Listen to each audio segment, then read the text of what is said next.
Pakistan super league तो होगी, तयशुदा schedule के मुताबिक 26 मार्च से ही इसका आगाज होगा।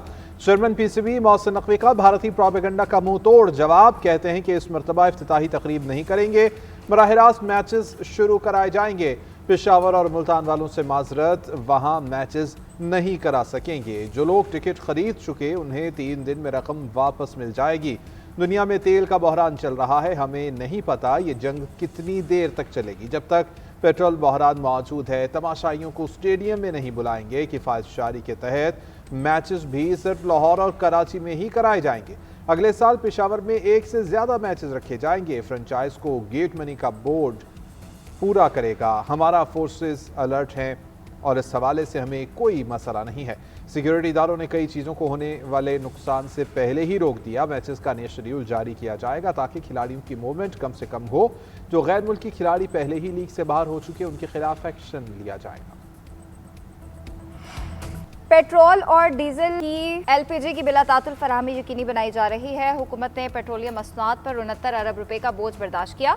वज़ीर आज़म ने हिदायत कर रखी कि अवाम पर कम से कम बोझ डाला जाए। वज़ीर ख़जाना मोहम्मद औरंगज़ेब की लाहौर में मीडिया से गुफ्तगू बोले, गवर्नेंस के मामलात को आगे लेकर जा रहे हैं। सप्लाई निज़ाम को मुकम्मल मॉनिटर किया जा रहा है। अप्रैल तक सप्लाई की सूरत हाल बेहतर रहने की उम्मीद है। हालांकि कशीदगी और जंगी हालात से तवानाई इंफ्रास्ट्रक्चर मुतासर होने का खदशा है। डिमांड मैनेजमेंट और तवानाई बचत के इक़दाम। ईरान के इसराइल पर ताबड़तोड़ हमले, मिसाइलों और ड्रोन्स की बारिश कर दी गई। जौहरी तनसीबात का हामिल शहर जिमोना और इराद धमाकों से गूंज उठा। तल अबीब और शुमाली इसराइल में भी बमबारी, हर तरफ आग के शोले बुलंद। सहूनी दिफाई निज़ाम नाकाम रहा। हमलों में मजीद 10 इसराइली हलाक, 170 से ज्यादा जख्मी, कई की हालत तशवीशनाक। दर्जनों इमारतों को नुकसान पहुंचा। पैरामेडिक्स के मुताबिक जाय वक़वा पर शदीद तबाही और अफरा तफरी का मंजर था। अरब टीवी के मुताबिक हमले के बाद इसराइली पनाहगाहों की जानिब भागने लगे। हिजबुल्लाह के भी रॉकेट हमले, 5 इसराइली जख्मी। इसराइली मीडिया के मुताबिक रॉकेट हमलों में इसराइली इलाके मालोत तरशेहा में घरों को नुकसान पहुंचा। अमेरिका का गुरूर खाक में मिलने लगा। ईरान दुश्मन के एक एक करके लड़ाका तैयारे गिराने लगा। तेहरान ने अमेरिका का एक और जंगी तैयारा मार गिराया। ईरानी मीडिया ने F-15 तैयारा गिराने की वीडियो भी जारी कर दी। ईरानी फ़ज़ाई दिफाई निज़ाम ने हुर्मुज़ जज़ीरे के करीब तैयारे को निशाना बनाया।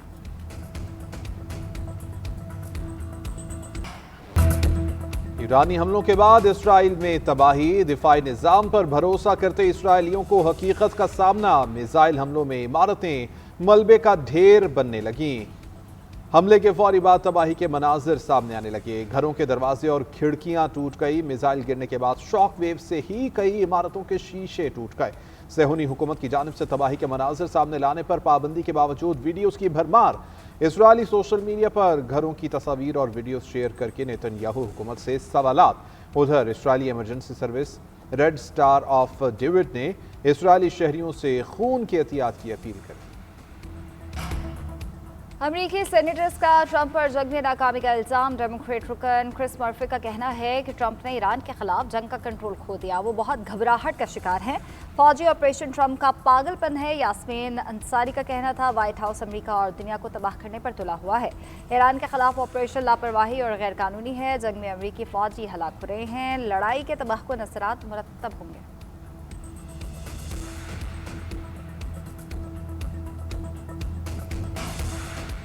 ईरानी हमले के बाद इसराइली काबीना का हंगामी इजलास। इराद और डिमोना में इमरजेंसी नाफिज कर दी गई। इसराइल ने बैलिस्टिक मिसाइल रोकने में नाकामी पर तहकीकात शुरू कर दी। वाक़े ने दिफाई निज़ाम पर भी संगीन सवालात उठा दिए। दूसरी जानिब आलमी जौहरी तवानाई एजेंसी की जानिब से जारी बयान में कहा गया है कि डिमोना में मिसाइल वाक़े की इत्तलात से आगाह है। न्यूक्लियर रिसर्च सेंटर को नुकसान पहुँचने के शवाहिद नहीं मिले।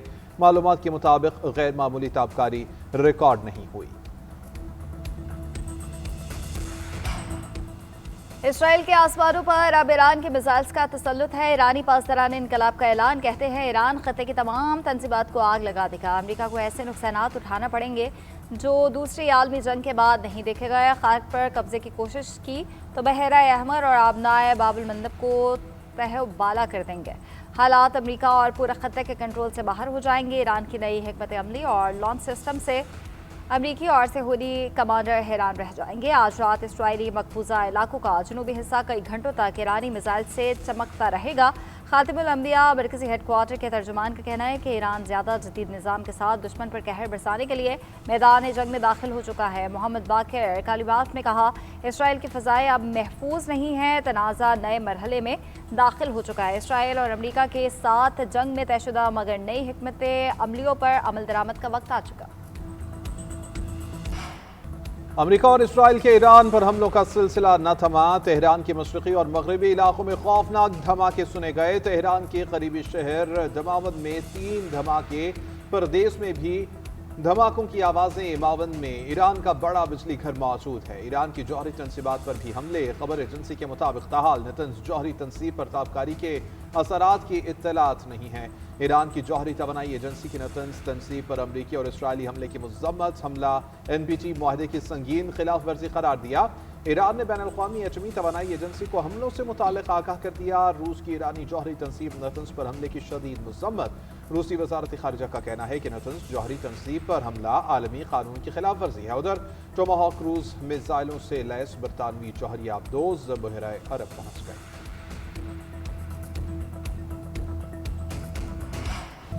अमरीकी सदर का आबदार हरबस खोलने के लिए ईरान को 48 घंटे का अल्टीमेटम। सोशल मीडिया पर पैगाम में कहा, 48 घंटे में आबदार हरबस न खोली गई तो ईरान के पावर प्लांट्स तबाह कर देंगे। पावर प्लांट्स की तबाही के लिए सबसे बड़ा हमला किया जाएगा। पहले सबसे बड़े पावर प्लांट को निशाना बनाया जाएगा। ट्रंप की धमकी पर ईरानी फौज का सख्त रद्द-ए-अमल। तर्जुमान खातिमुल अंबिया हेडक्वार्टर्स ने कहा, दुश्मन ने ईंधन और तवानाई इंफ्रास्ट्रक्चर को निशाना बनाया तो खिते में बड़े पैमाने पर जवाबी कार्रवाई करेंगे।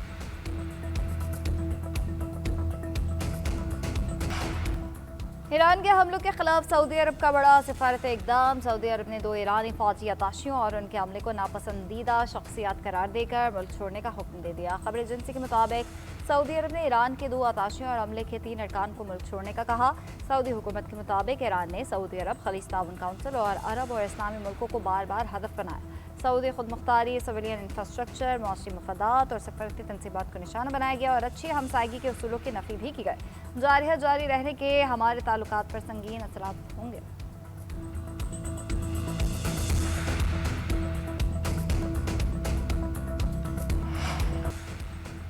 वज़ीर-ए-आज़म शहबाज शरीफ का नौमंतखब थाई वज़ीर-ए-आज़म से रब्ता तकर्री पर मुबारकबाद दी। टेलीफोनिक गुफ्तगू करते हुए शहबाज शरीफ ने कहा कि आपको बतौर वज़ीर-ए-आज़म दोबारा तकर्री पर मुबारकबाद पेश करता हूँ। यकीन है कि आपकी काबिल क़यादत में मुमलिकत पायदार तरक्की, देरपाम पेशरफ्त और खुशहाली के रास्ते पर गामज़न होंगी।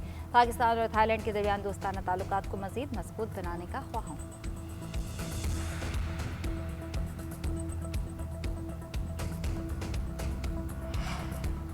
आबी वसाइल को बतौर हथियार इस्तेमाल करने पर तशवीश। सिंतास मुआहिदा खित्ते में पानी की मुनसिफाना तकसीम का जामिन है। भारत से मुआहिदे पर मुकम्मल अमल दरामद बहाल करने का मुतालबा करते हैं।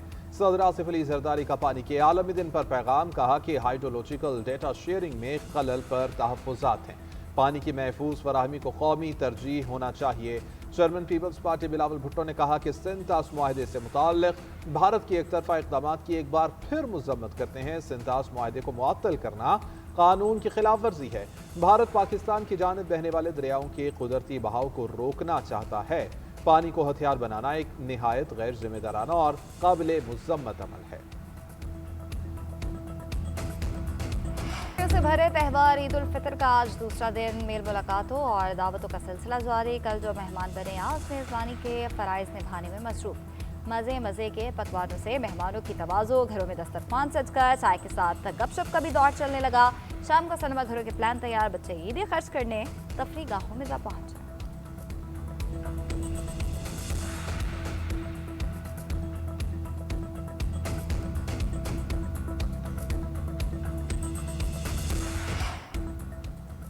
वज़ीर आला पंजाब का रमज़ानुल मुबारक में एहसास और खिदमत का टारगेट पूरा होने पर इजहार तशक्कर। कहा, पंजाब निगहबान रमज़ान पैकेज ने अवाम खिदमत का तारीखी रिकॉर्ड कायम किया। खुशी के लम्हात में किसी को तन्हा न छोड़ने का अहद पूरा होने पर अल्लाह ताला का शुक्र बजा लाते हैं। अवाम को पहली मरतबा इज़्ज़त और एहतराम के साथ बराह रास्त दहलीज पर इमदादी रुकुम पहुँचाने का हदफ पूरा होने पर खुश हूँ। 4.5 लाख खानदानों तक इमदादी रकूम पहुँचाई गई। पहली मरतबा 45,000 खानदानों को 10-10 हज़ार रुपये दिए। 40 लाख रोज़ेदारों ने 422 निगहबान दस्तरखान पर रोज़ा अफ्तार किया। प्राइस कंट्रोल के लिए सुबह गिर मुहिम के मस्बत नताइज सामने आए। पहली मरतबा पंजाब भर में अशया ज़रूरिया के रेट पर मिसाली कंट्रोल देखने में आया।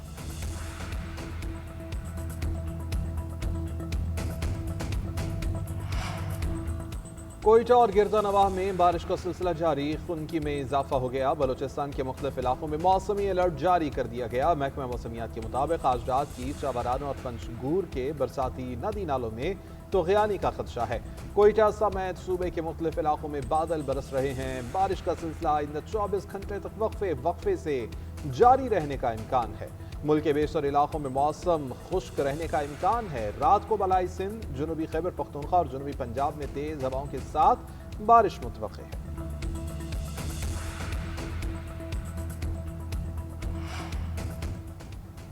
कराची में बारिश के बाद हालात दगरगू। पानी की निकासी हुई, ना ही कचरा उठाया गया। जगह जगह कीचड़ के ढेर, ताफन से शहरियों की जिंदगी अजीरन।